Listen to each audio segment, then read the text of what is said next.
अगर कोई पेशेंट की ऑटोनोमिक नर्वस सिस्टम में कोई प्रॉब्लम है और वो प्रॉब्लम बहुत सारी डिजीज़ की वजह से होती है, वो हम बाद में बात करेंगे क्या क्या कारण से ऑटोनोमिक नर्वस सिस्टम में असर पड़ती है। तो ऑटोनोमिक नर्वस सिस्टम में प्रॉब्लम है तो क्या क्या लक्षण आ सकती है। तो ये लक्षण सब हम पहले सिर से शुरू करें और नीचे तक जाएंगे। तो सिर में क्या हो सकती है, सिर में चक्कर आना, लाइट हेडेडनेस, मस्तिष्क हल्का जैसा होना, आँख धुंधला जैसा होना, अच्छे से नहीं दिखना, जैसे पेशेंट सब स्लीपिंग पोजीशन से स्टैंडिंग पोजीशन में आएगी या फिर स्टैंडिंग से या कि सीटिंग से स्टैंडिंग पोजीशन में आएगी तो ब्लड परफ्यूजन मस्तिष्क में अच्छी नहीं होती है और वैसे फेंट जैसी फील होती है, राइट। और उसके बाद आँख में आइए, आँख में क्या हो सकती है, ड्राइनेस हो सकती है, क्योंकि टीयर ग्लैंड जो होती है वो उसमें पैरासिम्पैथेटिक सप्लाई करती है और वो उसमें प्रॉब्लम है तो आँख ड्राइनेस हो जाती है।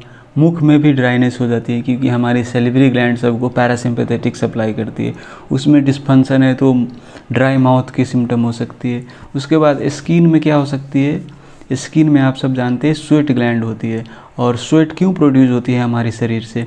मान लीजिए गर्मी की मौसम है या फिर आपको फीवर आई है तो बॉडी टेम्परेचर तो बढ़ जाएगी, तो हीट को तो डिसिपेट करना पड़ेगा ना बाहर, तो हीट को डिसिपेट करने की एक मैकेनिज्म है स्वेटिंग। अगर सिंपैथेटिक नर्व फाइबर सब डैमेज हो गई है और स्वेट नहीं प्रोड्यूस कर सकेगी पेशेंट तो क्या होगी, वो हीट तो भीतर ही रहेगी, तो भीतर आपको हॉट सेंसेशन फील होगी, उसको हॉट फ्लैशेस बोलते हैं, या फिर आपको बहुत सी गर्मी सी फील होगी, गर्मी इन्वायरमेंट आप टॉलरेट नहीं कर पाओगे, ऐसी सिम्टम्स आती है। उसके बाद स्टोमक में आओ, स्टोमक में क्या होगी, आपको स्टोमक में आपको वैगस नर्व सप्लाई करती है, वो पैरासिम्पैथेटिक जो पेरिस्टालसिस कहते हैं ना, फूड को वाटर को नीचे की तरफ प्रोपेल करने में हेल्प करती है। और वो डिस्फंक्शन है तो प्रोपेल नहीं होगी तो इससे आपकी डकार आएगी, डिस्टेंशन होगी, ये ब्लोटिंग डिस्टेंशन जैसे फील होगी क्योंकि नीचे की तरफ नहीं जाएगी तो वैसे सिम्टम्स आएगी। उसके बाद ब्लैडर में आओ, ब्लैडर यूरिनरी ब्लैडर में क्या हो सकती है, यूरिनरी रिटेंशन, पेशाब अच्छे से क्लियर नहीं जा रही है, जा भी रही है तो थोड़ी थोड़ी जा रही है, और या फिर आप पेशाब को कंट्रोल नहीं कर पा रहे हो, आप टॉयलेट जाने से पहले ही आपकी अंडरवेयर में पेशाब हो जाती है या कि आपको बार बार पेशाब लगती है, आप यूरिनारियमी कराते हो, यूरिनारियमी नॉर्मल है, आपको बीपीएच की प्रॉब्लम नहीं है, बिनाइन प्रोस्टेट हाइपरट्रोफी नहीं है, कोई भी इन्फेक्शन नहीं है जेनाइटो यूरिनरी, तो फिर भी ऐसी लक्षण आ रही है तो ये लक्षण है कि आपकी ऑटोनोमिक नर्वस सिस्टम जो ब्लैडर को सप्लाई करती है उसमें प्रॉब्लम है, क्योंकि पैरासिम्पैथेटिक सप्लाई करती है ब्लैडर को और वो ब्लैडर को कंट्रैक्ट करने में हेल्प करती है और उससे यूरिन पास होती है, और वो नर्व सब डैमेज हो गई है, सैक्रल नर्व फाइबर सब, तो उससे ब्लैडर को कंट्रैक्ट नहीं कर पाएगी ब्लैडर, इससे यूरिनरी रिटेंशन, राइट, वैसे सिम्टम्स आ सकते हैं। उसके बाद नीचे की तरफ आओ, नीचे आपकी पेनिस में क्या हो सकती है, इरेक्टाइल डिस्फंक्शन हो सकती है। इरेक्शन के लिए पैरासिम्पैथेटिक नर्व फाइबर होना इंटैक्ट होना आवश्यक है, और इजैकुलेशन के लिए सिंपैथेटिक नर्व फाइबर को इंटैक्ट होना आवश्यक है। और ये नर्व फाइबर सब में डैमेज है तो इरेक्शन नहीं होगी, इजैकुलेशन नहीं होगी, और फीमेल में आपकी वेजाइनल सेक्रेशन सब अच्छी से नहीं होगी, तो डिस्पेरोनिया, डिफ़िकल्टी विथ सेक्सुअल इंटरकोर्स हो सकती है। तो ये सब कुछ हो गई आपकी ऑटोनोमिक नर्वस सिस्टम की प्रॉब्लम से होने वाली लक्षण सब। और अब ऑटोनोमिक नर्वस सिस्टम में क्यों प्रॉब्लम आती है, हमारी जो सिंपैथेटिक पैरासिम्पैथेटिक नर्व फाइबर सब में उसमें क्या क्या पैथोलॉजी हो सकती है। तो इसमें आपकी बहुत सारी दवाइयाँ सब होती है, जैसे कीमोथेरापी ड्रग्स, वो सब डैमेज कर देती है नर्व फाइबर को। अल्कोहल भी एक टॉक्सिन है, अल्कोहल एक जहर है, वो भी आपकी नर्व फाइबर सब को डैमेज करती है। उसके बाद हैवी मेटल सब हो गई आपकी एरिया में, या आपको लीड एक्सपोजर ज़्यादा है इन्वायरमेंट में, या फिर वाटर में आर्सेनिक की मात्रा ज़्यादा है, तो ये सब आप रेगुलरली वैसा वाटर कंज्यूम करोगे तो आपकी नर्व फाइबर को डैमेज करेगी। उसके बाद drugs like tricyclic anti depressants, ये सब भी आपकी ऑटोनोमिक नर्व फाइबर को डैमेज करती है और ऐसे सिम्टम्स आ सकती है। उसके बाद कुछ इंडोक्रीन कॉज सब देखें तो डायबिटीज़ यदि अनकंट्रोल्ड है तो वो सब भी हाई ग्लूकोज लेवल नर्व सबको डैमेज करती है। उसके बाद हाइपोथायराइडिज्म, थायराइड की मात्रा कमी हो तो वो भी लॉन्ग टर्म में आपकी ऑटोनोमिक नर्व फाइबर को डैमेज करती है। उसके बाद vitamin deficiency, like vitamin B12 deficiency, आप जानते ही ये बहुत सारे विटामिन की आवश्यकता होती है नर्व को फंक्शन करने में, और वो विटामिन सब की कमी हो जाए, vitamin B1, vitamin B12, vitamin B6, तो वो सब भी ऑटोनोमिक नर्व फाइबर डैमेज कर देती है।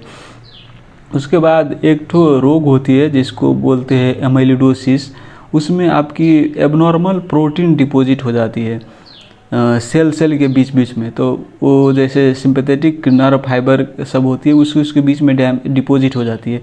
तो डिपॉजिट होने के बाद वो सब डैमेज कर देती है वो सिंपैथेटिक फाइबर सबको, इसलिए और वैसे सिम्टम आ सकती है। उसके बाद एक तो होती है सिन्यूक्लिनोपैथी। सिन्यूक्लिनोपैथी भी एक अल्फा सिन्यूक्लिन नाम की प्रोटीन है, और वो सब ब्रेन में डिपॉजिट हो सकती है, पेरिफेरल नर्व सब में डिपॉजिट हो सकती है, और वो सब डैमेज करती है ऑटोनोमिक नर्व फाइबर्स को। उसके बाद आपको इन्फेक्शन सब भी असर करती है, जैसे HIV हो गई, उसके बाद लेप्रोसी हो गई, ये सब जैसे नर्व फाइबर को डैमेज करती है। उसके बाद ऑटो इम्यून डिजीज सब जैसे SLE, सिस्टमिक लूपस इरिथेमेटोसस, सार्कोइडोसिस, ये सब भी नर्व फाइबर को डैमेज करती है। और एक तो होती है आपकी पैरानियोप्लास्टिक। पैरानियोप्लास्टिक कहने का अर्थ ये पेशेंट को कोई कैंसर है, जैसे I can remember one patient, he had renal cell carcinoma, और वो पेशेंट को ऑटोनोमिक सिम्टम्स थी क्या, तो वो क्या होती है कि ऑटो इम्यून गैंग्लिनोपैथी कहते हैं उसको। क्या वो जो रेनल कार्सिनोमा सेल्स है उसके अगेंस्ट में जो एंटीबॉडी प्रोड्यूस होती है, वो एंटीबॉडी आपकी ये सिंपैथेटिक नर्व फाइबर्स के गैंग्लियन सबको भी अटैक कर दिए, तो ऐसी वो सब भी डैमेज कर देती है। तो वैसे अवस्था में क्या करनी पड़ती है कि कैंसर को हटाओ, कैंसर को हटा देंगे तो वो एंटीबॉडी की मात्रा घट जाएगी, और आपकी ये ऐसी ऑटोनोमिक नर्व फाइबर की सिम्टम सब इम्प्रूव हो जाती है। उसके बाद रेडिएशन भी असर करती है, जैसे आपकी वो कैंसर सब में रेडिएशन थेरापी करते हैं, वो सब भी हमारी ऑटोनोमिक नर्व फाइबर को डैमेज कर देती है। उसके बाद CKD सबके पेशेंट में यूरेमिया, जब भी लॉन्ग टर्म में यूरिया की मात्रा बढ़ती मात्रा में रहे तो वो भी आपकी ऑटोनोमिक नर्व फाइबर को डैमेज करती है। आप जानते हैं किडनी बहुत सारे टॉक्सिन्स को बाहर निकालने में हेल्प करती है हमारी, और वो यदि किडनी ख़राब हो तो वो सब टॉक्सिन सब बाहर नहीं निकल पाएगी, और वो सब एक्यूमुलेट होकर नर्व फाइबर को डैमेज करती है। उसके बाद स्पाइनल कॉर्ड इंजरी हो पेशेंट को ड्यू टू ट्रॉमेटिक, तो वो सब भी डैमेज कर देती है। आप जानते ही है स्पाइनल कॉर्ड के साइड में आपकी सिंपैथेटिक फाइबर की चेन होती है, उसको सिंपैथेटिक चेन बोलते हैं, राइट। और कुछ आगे भी होती है, प्री वर्टेब्रल भी होती है, कुछ साइड में भी होती है पारा वर्टेब्रल गैंग्लिया। और आप जानते हैं कि सैक्रल S2, S3, S4 से आपकी जो स्पाइनल नर्व निकलती है उसमें भी पैरासिम्पैथेटिक फाइबर होती है, तो उसमें स्पाइनल कॉर्ड की इंजरी हो तो उससे भी आपकी ऑटोनोमिक न्यूरोपैथी की सिम्टम्स आ सकती है।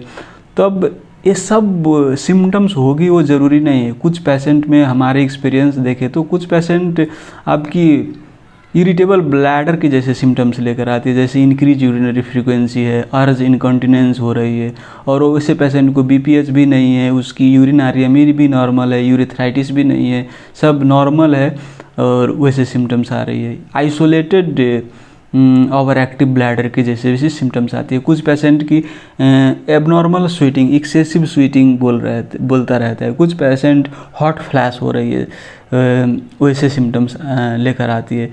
तो कुछ patient dry mouth, dry eyes, ऐसे सिम्टम्स लेकर आती है।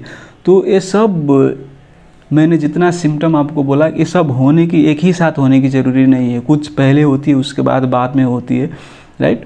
इसलिए आइसोलेटेड सिम्टम्स भी ऑटोनोमिक नर्व फाइबर प्रॉब्लम को डिनोट कर सकती है।